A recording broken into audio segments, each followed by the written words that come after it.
సంఘ వాగ్దానం చూద్దాం. ఓకే, సంఘమా నీ యందు అన్యజనులందరూ ఆశీర్వదించబడుతున్నారు. ఆ అబ్రహాముకి ఇచ్చిన వాగ్దానం ఇచ్చాడు. ఈ సంవత్సరం దేవునికి మహిమ కలుగును గాక. హల్లెలూయా. విస్తారంగా అన్యజనుల రక్షణలోకి నడిపించబోతున్నాడు. కోటి గట్టిగా కోటి దేవుని మహిమపరచు. అక్షరాల తన వాగ్దానాన్ని నెరవేర్చి పట్టజాలనంతగా అన్యజనుల రక్షణలోకి నడిపిస్తున్న నా దేవునికి మహిమ కలుగును గాక. సంఘములో ప్రతి ఒక్కరూ ఉజ్జీవానికి నాంది పలికి అనేక మంది పరిశుద్ధాత్మ పూనులై దైవ వాక్యాన్ని వెదజల్లి అన్యజనులు అనేకుల్ని రక్షణలోకి నడిపించుదురు గాక. రైట్ రైట్ సరే, నాకు కూడా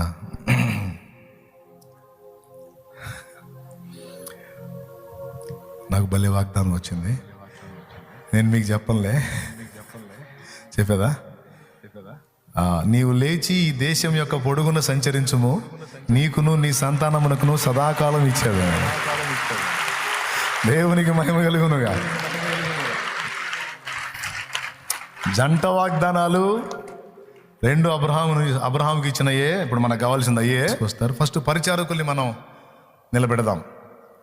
మరి పరిచారకులందరూ కూడా అన్ని గుంపులు, ట్రాఫిక్ దగ్గర నుంచి, భోజనం సిద్ధపరిచే దగ్గర నుంచి, వండే దగ్గర నుంచి, వాష్రూమ్స్ క్లీన్ చేసే మధ్యలో తీసుకెళ్ళండి. వాళ్ళ కష్టం మామూలు కష్టం కాదు. ఇన్ని దాదాపు వేలాది ఆత్మల రక్షణ కార్యం మనం చూసామంటే దాని వెనక వాళ్ళ కష్టం చాలా ఉంది. గుర్తింపు కోరలేదు, హెచ్చింపులు కోరలేదు, పొగడ్తలు కోరలేదు, ఘనతలు కోరలేదు, పైసలు కోరలేదు. కానీ ఎప్పుడు కూటమి ఏర్పాటు చేసినా వచ్చి కష్టపడి వేసవి కాలంలో పొయ్యి సెగను కూడా తట్టుకొని ఆహారం వండి మన కడుపు నింపారు.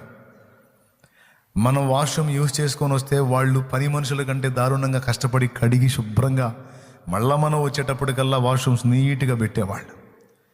మన కోసం ఎంతో ఊడిగం చేశారు బిడ్డలు. వాళ్ళని సన్మానించొద్దా? మనం ఏం చేస్తాం? చప్పట్లు కొట్టి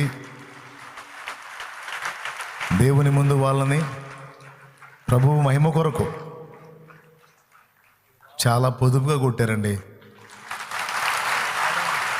ఎందుకు?